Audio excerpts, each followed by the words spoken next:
श्री शिवाय 18 जून मंगलवार निर्जला एकादशी है और इसी दिन हम आपको बताएंगे कि एक हल्दी दीपक कैसे आपको धनवान बना सकता है। क्या आप भी बनना चाहते हैं करोड़पति? तो इस वीडियो को अवश्य देखें। निर्जला एकादशी दोस्तों, इसी दिन किया जाने वाला पंडित जी द्वारा बताया गया एक दीपक वाले उपाय आप लोगों को जरूर करना चाहिए, क्योंकि दोस्तों ये एक ऐसा उपाय है जो कि हर कभी नहीं किया जाता है। देखिए, यह दिन इतना खास होता है, इतना महत्वपूर्ण होता है। देखा गया है कभी कभी बड़े बड़े पूजा पाठ अनुष्ठान से जो मनोकामना नहीं होती है, वह एकादशी के दिन एक छोटे से उपाय करने से ही आपकी मनोकामना पूर्ण हो जाती है। और बहुत सारे लोगों ने इस उपाय को किया भी है और उनको इस उपाय को करने का फल भी जरूर मिला है। अगर आप लोग भी इस उपाय को निर्जला एकादशी के दिन करना चाहते हैं तो आप इस उपाय को पहले अच्छे से समझ लेना, सुन लेना, उसके बाद करना। आपको इस उपाय का फल जरूर मिलेगा। दोस्तों, हम आपको यहां पर बता दें कि ये जो दीपक वाले जो उपाय है, ये उपाय पंडित जी ने अपनी अभी किसी होर की कथा में ही बताया है। और इस उपाय को करने से आपके घर में चाहे किसी भी प्रकार की दुख और समस्या क्यों न चल रही हो, आपको उसका कारण भी नहीं पता है कि यह समस्या किस कारण से चल रही है। उसका कुछ भी कारण हो सकता है, जैसे पितृदोष हो सकता है या किसी भी तरह का मंगल दोष भी हो सकता है, और भी बहुत तरह के दोष होते हैं, कुछ भी हो सकता है। पर आपको इस उपाय को के लिए अपने दोष को पता लगाने की भी जरूरत नहीं है। आपके घर में किस कारण से इतनी दुख और परेशानी आ रही है, वह भी आपको पता लगाने की जरूरत नहीं है। इस एक दीपक वाले उपाय को आप लोगों को कर लेना है, क्योंकि इसी एकमात्र उपाय को करने से आपके पूरे घर परिवार में सुख और शांति हो जाएगी। आपके घर में अच्छे अच्छे काम होने लगेंगे। आपकी जो भी मनोकामना होगी वह भी धीरे धीरे करके पूर्ण होना शुरू हो जाएगी। दोस्तों, अब इस उपाय को करना किस समय है, ये भी आप लोग जान लीजिए। देखिए, इस एक दीपक वाले उपाय को करने का जो समय है वो सीधी सी बात है, सुबह का समय है, प्रातःकाल का समय है। वैसे दोस्तों, निर्जला एकादशी के पूरे दिन मंदिर खुले रहते हैं। पूरे दिन आप लोग उपायों को भी कर सकते हो, इसमें कोई दिक्कत वाली बात नहीं है, क्योंकि निर्जला एकादशी के दिन भगवान शिव जी पूरे दिन अपने मंदिर में बैठे रहते हैं कि कौन भक्त आएगा, कौन हमारे हमको करेगा और हम कब उसकी मनोकामना पूर्ण करेंगे। दोस्तों, इस दिन शिव जी इतना कुछ प्रदान करते हैं जितने की हम कभी कल्पना भी नहीं कर सकते हैं। इसीलिए आप लोगों को इस मौके को तो अपने हाथ से नहीं जाने देना चाहिए। तो अब हम समझते हैं दोस्तों, ये एक दीपक वाले उपाय आखिर आप लोगों को करना कैसे है। देखिए, विशेष रूप से कोशिश करना, इस उपाय को आप निर्जला एकादशी सुबह सुबह कर लो, पर किसी कारणवश ना कर पाओ तो फिर थोड़े लेट भी कर सकते हो, है ना। और पहली मुख्य कोशिश आपकी यही होनी चाहिए कि घर की जो माता बहन होती हैं उनमें से कोई एक यह वाला उपाय करें। मतलब कि अगर माता बहन उपस्थित ना भी हो तो उस स्थान पर फिर घर का कोई बड़ा जो पुरुष हो वह भी इस उपाय को कर सकता है। कोई दिक्कत वाली बात नहीं है, पर घर के सभी सदस्य को इस वाले उपाय को करने की जरूरत नहीं है। घर का कोई एक मुख्य सदस्य भी इस उपाय को करेगा तो इस उपाय को करने का फल उसके परिवार को जरूर मिल जाएगा। तो देखिए, एक दीपक वाले उपाय है तो सीधी सी बात है कि इसमें हमें एक दीपक की तो आवश्यकता पड़ेगी ही पड़ेगी। तो देखिए, अगर आप यह एक हल्दी वाला दीपक एकादशी वाले दिन अपने घर में जला देते हैं तो देखिए, निर्जला एकादशी का जो दिन है इसकी महिमा कुछ ऐसी है कि जो व्यक्ति एकादशी के दिन में शिव जी को प्रसन्न करने के लिए पूजा करता है, उपाय करता है, शिव जी बहुत जल्दी अपने उस भक्त से प्रसन्न हो हैं। और अगर आपने हल्दी वाले दीपक का उपाय कर लिया तो ऐसा आप मान के चलिए कि शिव जी इतने ज्यादा आपसे प्रसन्न हो जाएंगे कि आपके जीवन की जो निर्धनता और गरीबी है उसे वह जल्दी से जल्दी आपके जीवन से दूर कर देंगे, क्योंकि हल्दी जो है यह शिव जी से जुड़ी है। हल्दी आपके जीवन में बहुत सारी जो आर्थिक तरह की समस्याएं होती हैं, जो आपके घर में पैसा नहीं आता है, पैसा रुकता नहीं है, पैसा बहुत ज्यादा खर्च अगर आपका होता है, धन की बर्बादी अगर आपके घर में हो रही है, तब भी आपको विशेषकर यह हल्दी वाले एक दीपक का उपाय एकादशी वाले दिन जरूर करना चाहिए। देखिए, इसी के साथ आपको बता दें, इस बार निर्जला एकादशी पर बहुत ही दुर्लभ संयोग का निर्माण हो रहा है। तो देखिए, आपको बता दें कि शिवजी को अगर आप जल्दी से जल्दी प्रसन्न करना चाहते हैं, अपने घर की गरीबी को जल्दी से जल्दी दूर करना चाहते हैं, तब आपको यह पहला उपाय है एकादशी के दिन।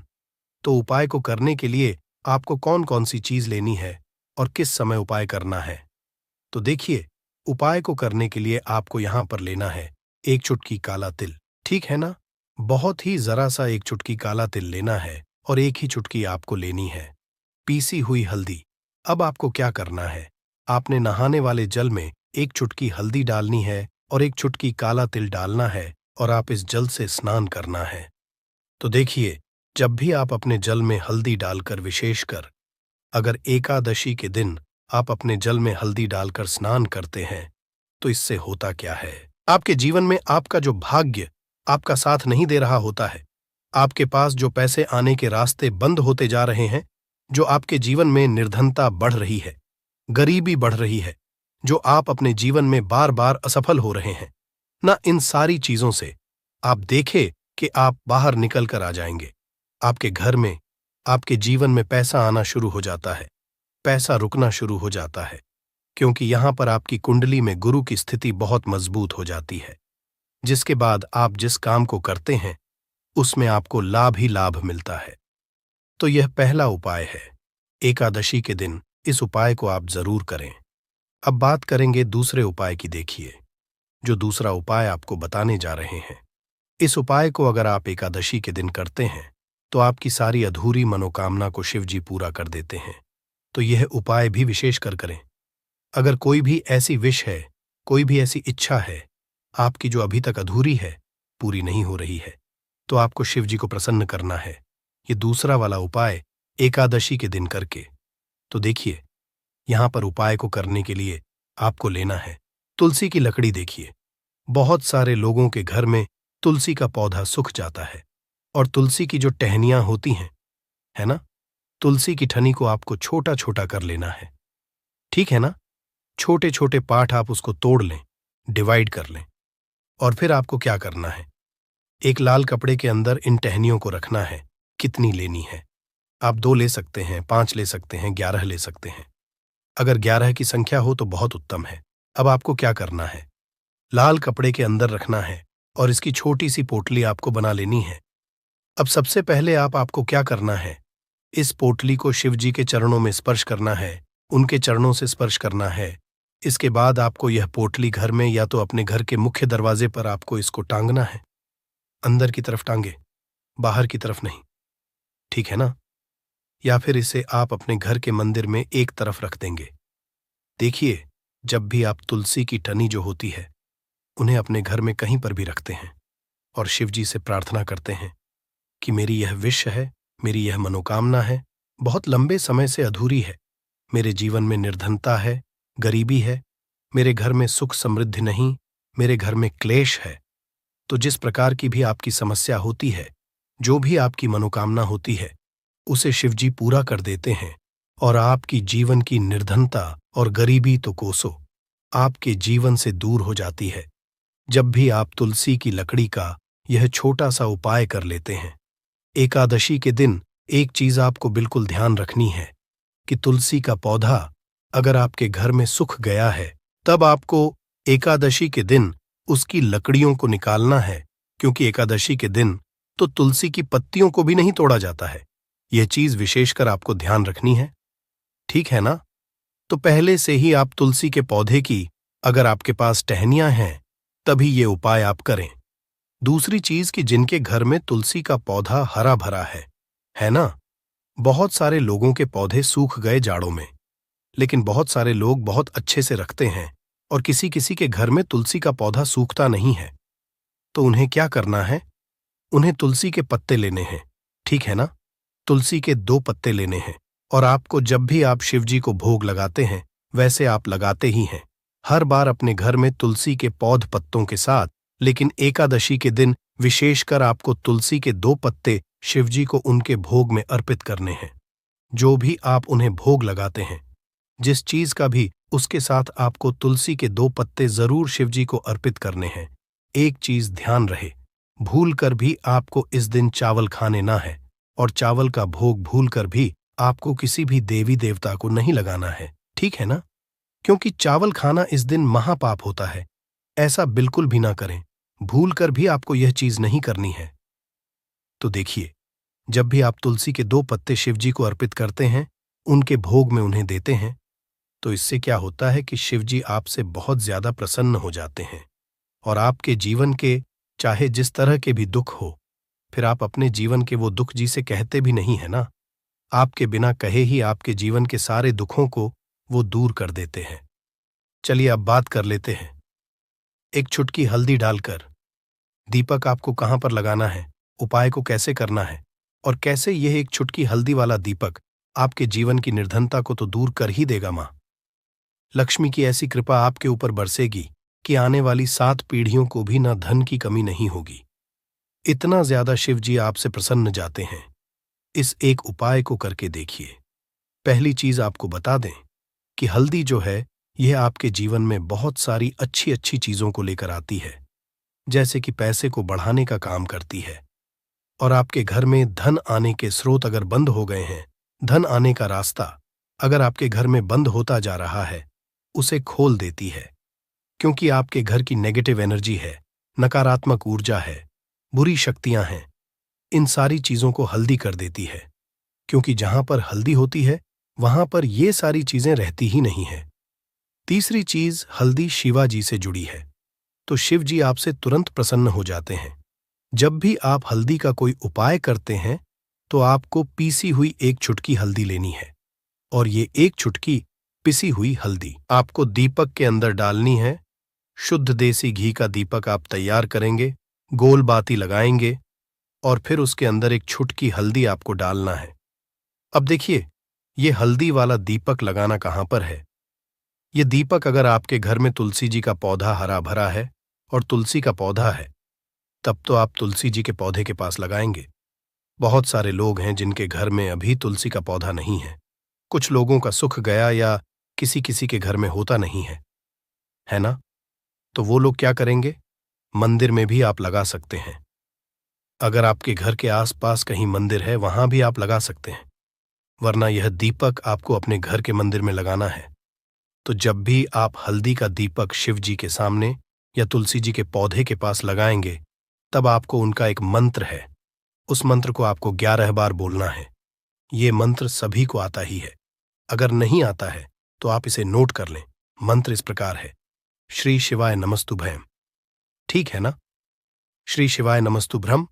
इस मंत्र का आपको 11 बार चयन करना है, 11 बार इसे बोलना है।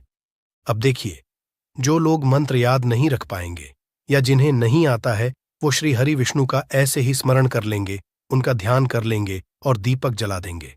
बस इतना आपको करना है और कुछ भी नहीं करना है। यह उपाय आप करके देख लीजिए। आपके जीवन की जो निर्धनता है ना, बहुत जल्दी आपके जीवन से दूर हो जाएगी। एक चीज और आपको ध्यान रखनी है कि जब भी आप दीपक तुलसी जी के पौधे के पास लगाएंगे, आपको जमीन पर दीपक नहीं रखना है। थोड़ी सी फूल की पंखुड़ियां रख लें या फिर कोई प्लेट रख लें, ठीक है ना? चावल आपको नहीं रखना है एकादशी के दिन, क्योंकि वैसे तो आप चावल रख सकते हैं, लेकिन एकादशी के दिन आपको चावल दीपक के नीचे नहीं रखना है। तो इस तरह से जब आप उपाय करते हैं, पूजा पाठ करते हैं, पूरी सच्ची श्रद्धा के साथ करते हैं, श्री हरि विष्णु के ऊपर विश्वास रख करते हैं, तो आपकी जितनी भी मनोकामनाएं होती हैं न, जितनी भी निर्धनता होती है, उसे श्री हरि विष्णु दूर कर देते हैं, और हमेशा आपके जीवन में, आपके घर में लक्ष्मी वास करती हैं। तो हमें हमेशा की तरह आपको हमारी वीडियो को लाइक करना है, चैनल को सब्सक्राइब करना है, जो बहुत कठिन होता है। आइए जानते हैं इस साल निर्जला एकादशी 2024 की डेट, पूजा, मुहूर्त और क्यों किया जाता है। ये व्रत ज्येष्ठ माह के शुक्ल पक्ष की एकादशी तिथि की शुरुआत 17 जून को सुबह 4:43 से होगी। वहीं इस तिथि का समापन 18 जून को सुबह 6:24 पर होगा। ऐसे में निर्जला एकादशी व्रत 18 जून को किया जाएगा। इस निर्जला एकादशी का क्या महत्व होता है दोस्तों? अपार शब्द का अर्थ होता है असीमित, यानी कि निर्जला एकादशी का व्रत करने वालों को असीमित सुख और धन की प्राप्ति होती है। इसी कारण इसे एकादशी कहा जाता है। इतना ही नहीं, दशी को असीमित लाभ देने वाली एकादशी भी कहा जाता है। निर्जला एकादशी समस्त पापों से मुक्ति दिलाने वाली एकादशी में से एक मानी जाती है। ऐसी मान्यता है कि इस व्रत को करने से पापों का अंत होता है। इतना ही नहीं, व्यक्ति को कई तरह के रोग, दोष और आर्थिक समस्याओं से भी छुटकारा मिलता है और अक्षय पुण्य की प्राप्ति होती है। पांडवों ने श्री कृष्णा के मार्गदर्शन में इस व्रत को करके महाभारत युद्ध में विजय प्राप्त की थी। दोस्तों, निर्जला एकादशी के दिन स्वर्ग का दरवाजा खुल जाता है, इसलिए इस दिन किया गया दान पुण्य अन्य दिनों में किए गए दान पुण्य से अधिक फलदायी होता है। वास्तव में 18 जून निर्जला एकादशी के दिन अगर आप यह उपाय कर लेते हो तो यकीनन आप पर मां लक्ष्मी की कृपा होगी और आप धनवान बन जाओगे। आप धनवान ना बने तो मुझे बताना दोस्तों, बस जो उपाय आपको बताया जाए वह उपाय लेना चलिए। जानते हैं, एकादशी के दिन चुपचाप गाय को खिला दें।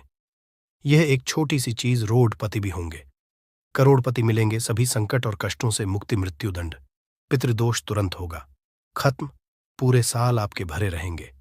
अन्न धन के भंडार यूं कहे कि आपकी 7 पुश्तें तक करेंगे। रुपयों पैसों पर राज्य दोस्तों, 7 पीढ़ियों तक बैंक बैलेंस बढ़ता चला जाएगा। सभी भी दुख, दर्द, संकट, कष्ट है वह दूर हो और सभी सुख आपके कदमों में आ जाएंगे। सभी सुख आपके कदम चूमेगी। यदि आप यह एक छोटी और खास चीज चुपचाप गाय को खिला देते हैं तो तत्काल गरीबी आपके जीवन से खत्म हो जाएगी। यूं कहे व्यक्ति रंग से राजा बन जाता है और 33 कोटि देवी देवताओं को धारण करने वाली गौ माता की भी कृपा व्यक्ति पर आजीवन बरसती है। व्यक्ति के घर में कभी भी अनंत धन वस्त्र कमी नहीं होती है। धन के भंडार व्यक्ति के घर में भरे रहते हैं। व्यक्ति के जीवन से काल गरीबी खत्म हो जाती है। तो दोस्तों, कौन कौन से वे गाय से जुड़े खास और महत्वपूर्ण उपाय हैं जिन्हें यदि आप एकादशी के दिन कर लेते हैं तो दोस्तों, यकीन मानिए आपके घर में अन्न धन के भंडार सदैव भरे रहेंगे। जो भी जीवन के दुख, दर्द, संकट, कष्ट हैं वह सभी दूर हो जाएंगे। इस वीडियो में हम आपको उसी एक खास और महत्वपूर्ण चीज के बारे में बताएंगे, क्योंकि आपको एकादशी के दिन गाय को जरूर खिलानी है। तो दोस्तों, फायदे के लिए पूरा वीडियो देखना।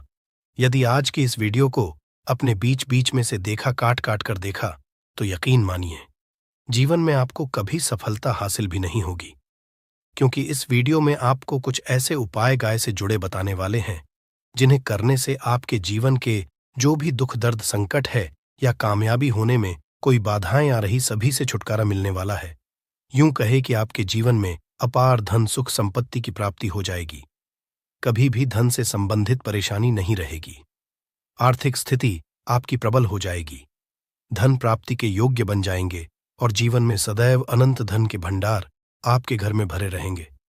अनंत धन वस्त्र कभी कमी नहीं होगी आपके घर में। तो दोस्तों, आज का वीडियो पूरा देख कर जाना यदि आप चाहते हैं आप और आपके परिवार पर सदैव गौ माता की कृपा से, आपके पितरों की कृपा से, देवी देवताओं की कृपा से।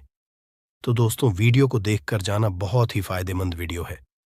पूरे 50 सालों के बाद ऐसे दुर्लभ संयोग है, तो पूरा वीडियो देखकर जाना यदि आप लाभ हासिल करना चाहते हैं और 7 पीढ़ियों तक कभी कोई किसी तरह की कमी ना हो, ये फल चाहते हैं, तो वीडियो को पूरा देखकर जाना। बहुत ही लाभप्रद वीडियो है आपके लिए। दोस्तों, वीडियो को आगे शुरू करें उससे पहले आपसे रिक्वेस्ट करते हैं कि इस वीडियो को लाइक कर चैनल को सब्सक्राइब कर देना और कमेंट बॉक्स में सच्चे दिल से जय गौ माता लिख देना, जिससे माता की कृपा आपके और आपके परिवार के ऊपर सदैव बरसती रहे। और ज्यादा से ज्यादा वीडियो को शेयर जरूर करना ताकि और लोग भी इस वीडियो के माध्यम से लाभ हासिल कर सके। इन उपायों को करने से अपने जीवन में सदैव धन, सुख, संपत्ति की प्राप्ति कर सके। तो शेयर करना ना भूले इस वीडियो को, जिससे और लोगों का भी भला हो, आपको बता दें। इस दिन तीर्थ स्नान करना बहुत ही फलदायी समझा गया। यदि कहीं तीर्थ स्थान पर पवित्र नदी में स्नान करना संभव ना हो तो आप क्या करें, घर पर ही नहाने वाले पानी में गंगा जल की कुछ बूंदें डालकर स्नान कर लें।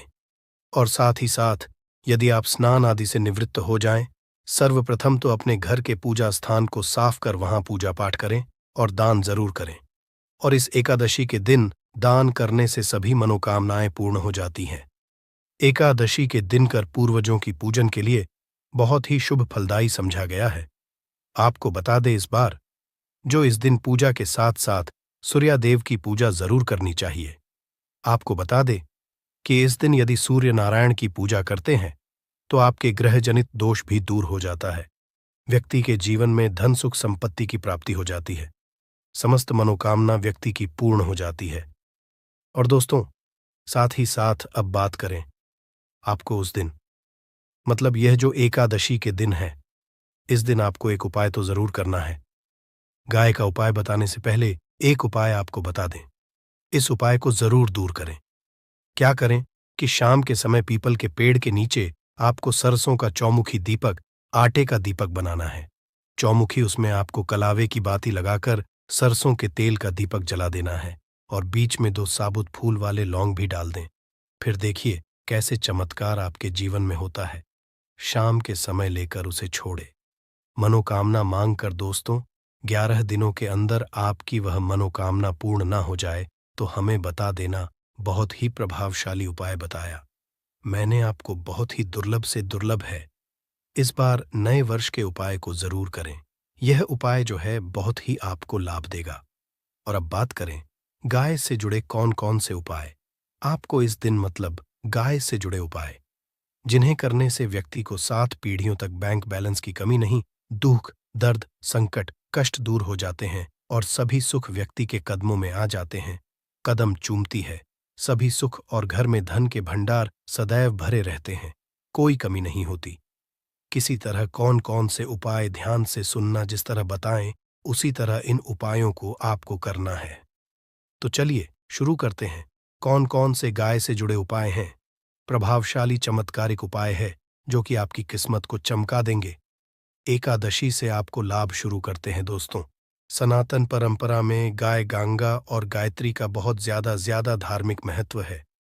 मान्यता है कि गौ माता के शरीर पर 3 कोटि देवी देवताओं का वास होता है।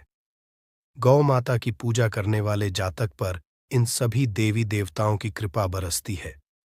गौ सेवा से न सिर्फ इस जन्म के बल्कि पूर्व के भी दोष दूर हो जाते हैं।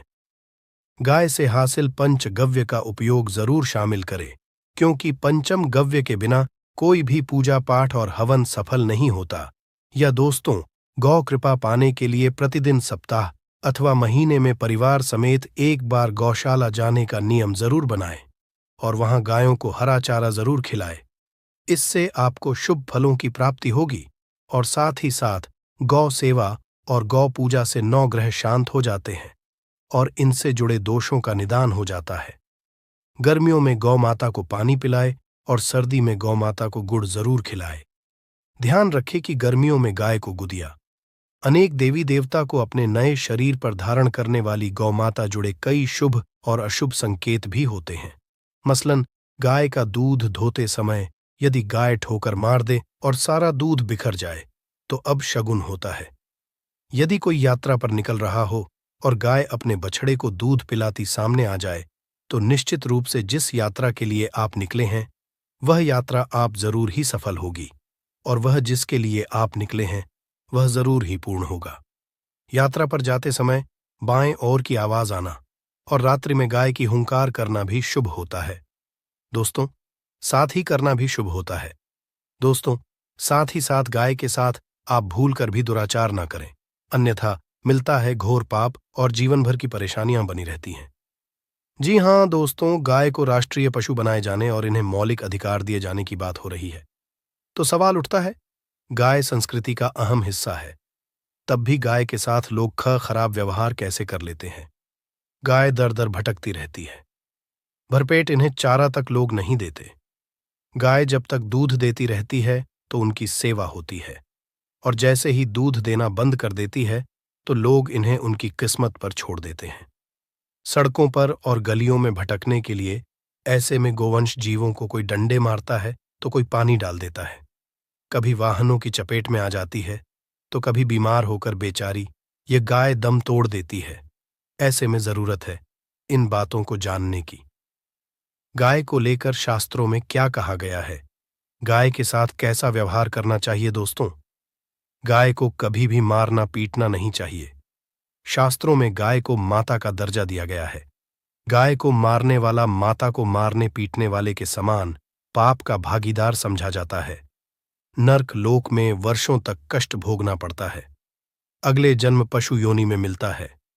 कथा है कि गौतम मुनि ने गलती से गाय को डा मार दिया था, जिससे गाय की मृत्यु हो गई थी और इस पाप से लिए इन्हें वर्षों तक तपस्या करनी पड़ी।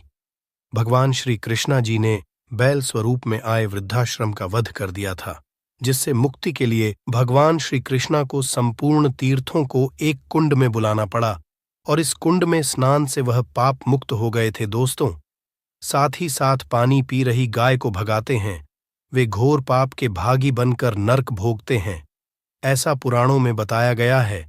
जबकि जो लोग गाय के लिए प्याऊ और चार बनवाते वह महाभाग्यवान होते हैं। ऐसे लोग घोर पाप से मुक्त होकर स्वर्ग पा जाते हैं और बड़े ही धनवान कुल में जन्म लेकर सुख भोगते हैं। और साथ ही साथ आराम कर रही गाय को कष्ट देकर कभी भी उठाना नहीं चाहिए। कहते हैं कि जिस स्थान पर गाय बैठी है वहां से नकारात्मक ऊर्जा खत्म हो जाती है।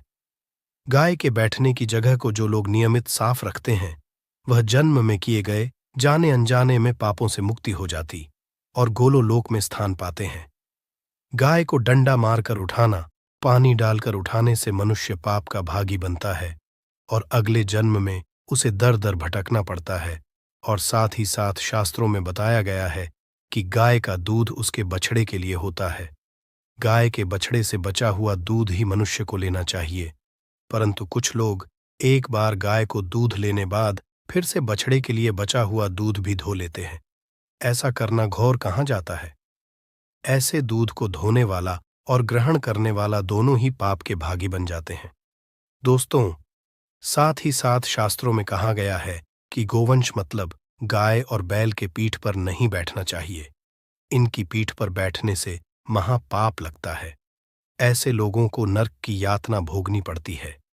एकमात्र देव के अंश के उत्पन्न नंदी ही गोवंश है, जिस पर स्वयं महादेव और महादेवी सवारी करती है, क्योंकि नंदी ने स्वयं होनी इच्छा से महादेवी की सवारी बनना स्वीकार किया था। और साथ ही साथ शास्त्रों में गाय के दान को बहुत ही महत्व दिया गया है, परंतु ऐसी गाय का दान कभी नहीं करना चाहिए जो बूढ़ी और बीमार हो। कठोपनिषद में नचिकेता की कथा भी इस संदर्भ में है कि जिस नाचिकेता ने पिता द्वारा बूढ़ी गाय को दान करने पर आपत्ति जताई थी, दूध देने वाली और बछड़े सहित जो लोग का दान करते हैं वह महान पुण्य को हासिल कर स्वर्ग में स्थान पाते हैं। दोस्तों, साथ ही साथ सूर्य, चंद्र, मंगल, शुक्र की युक्ति राहु से हो तो पितृदोष होता है। यह भी मान्यता है कि सूर्य का संबंध पिता से एवं मंगल का संबंध होने के कारण सूर्य यदि शनि, राहु या केतु के साथ स्थित हो या दृष्टि संबंधी हो तथा मंगल की युति राहु या केतु से हो तो पितृदोष होता है। इस दोष से जीवन संघर्ष में बन जाता है। यदि पितृदोष हो तो गाय प्रतिदिन या किसी भी एकादशी को या किसी पूर्णिमा के दिन, अमावस्या या किसी भी खास दिन पर रोटी, गुड़, चारा खिलाने से पितृदोष खत्म जाता है। साथ ही साथ गाय की पीठ पर जो कुबड़ बना होता है वह बृहस्पति गुरु है। अतः जन्मपत्री में यदि बृहस्पति अपनी नीच राशि मकर में हो या अशुभ शिवलिंग में जा रहे हों और सामने से गौ माता आती हुई दिखाई दे तो गौ माता को अपनी दाहिनी ओर से जाने देना चाहिए। आपकी यात्रा ही सफल होगी। और जिस घर में गाय होती है उसमें वास्तु दोष स्वतः ही खत्म हो जाता है। और साथ ही साथ आपको बता दे कि गाय को आप भी रोटी बनाएं, प्रतिदिन ताजी रोटी ही बनाएं। गाय को अगर आपने रोटी बनाई है तो कोशिश करें कि उस रोटी को आप तुरंत ही गाय को दे दें। अगर आप उस रोटी को रख दें और उस रोटी को अगले दिन देंगे तो वह रोटी बांसी मानी जाएगी। गाय को कभी भी बांसी रोटी ना दे, इससे नकारात्मक ऊर्जा वास करती है और जो भी काम आपके बनने वाले होंगे वह काम भी आपके बिल्कुल भी नहीं बनेंगे। इससे आपके घर में हमेशा दर्द देवता का वास रहेगा और आप जिस भी काम को करेंगे उस काम में आपको हमेशा असफलता ही हाथ लगेगी। इसलिए कोशिश करें गाय को रोजाना ताजी रोटी बनाकर खिलाएं और रोटी को बिल्कुल ना रखें। बासी रोटी गाय को ना दें और साथ ही साथ सड़ी गली चीजें गाय को नहीं खिलानी चाहिए। घर में कोई फल है, कोई सब्जी है, सड़ जाए तो लोग क्या करते हैं? गाय को देते हैं नहीं, ऐसा नहीं करना चाहिए। ऐसा करने से यदि आप गाय को खिलाते हैं तो आप पाप के भागी बन जाते हैं। आप बिल्कुल सड़ी गली चीजें गाय को ना खिलाएं और साथ ही साथ एकादशी पर आटे की 11 लोहियां बनाकर उनके ऊपर हल्दी लगाएं। इसके बाद गाय को खिलाएं। हर एक लोही को खिलाते समय गाय के सिंघवाल आपके जीवन में खुशियां ही खुशियां होंगी। और एक बार एकादशी पर आप 7 बार गाय की परिक्रमा भी कर लें तो आपके समस्त काम होंगे। और दशी पर साथ ही साथ आप गाय को जब भी रोटी दे, रोटी पर या तो आप थोड़ी हल्दी लगा लें या थोड़ा गुड़ रख ले। अगर गुड़ ना हो तो आप थोड़ा घी रख सकते हैं। दोस्तों, गाय को कभी भी सूखी रोटी ना खिलाए। सूखी का मतलब गाय को रोटी खिलाए, उस पर कुछ ना कुछ रखकर खिलाए।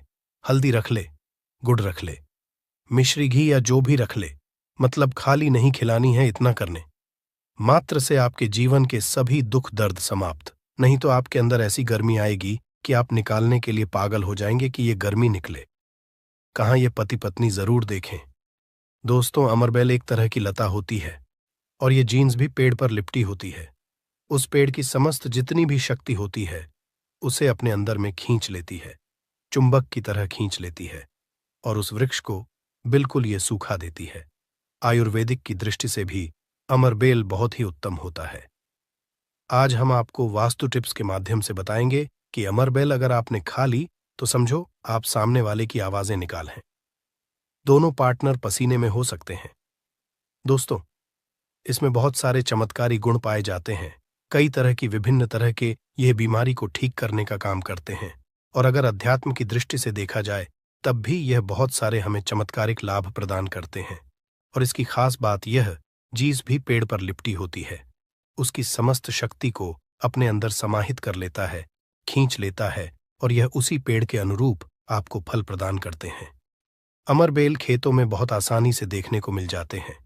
इसकी पतली पतली शाखाएं निकली होती हैं। वैसे अगर आप ग्रामीण इलाकों में हैं, ग्रामीण इलाकों से हमारी वीडियो को देख रहे हैं, तो इसके बारे में आप सभी दर्शकों को जरूर पता होगा। ये कहीं भी बहुत आसानी से आपको देखने को मिल जाती है। तो चलिए, आज मैं आप लोगों को वीडियो के क्रम में अमरबेल के बारे में ही कुछ विशेष रूप से जानकारी बताऊंगा। यदि अमरबेल का रस उबली हुई अमरबेल का रस शरीर के इस हिस्से पर लगा दें, आपके अंदर जैसे ज्वालामुखी गर्म होती है,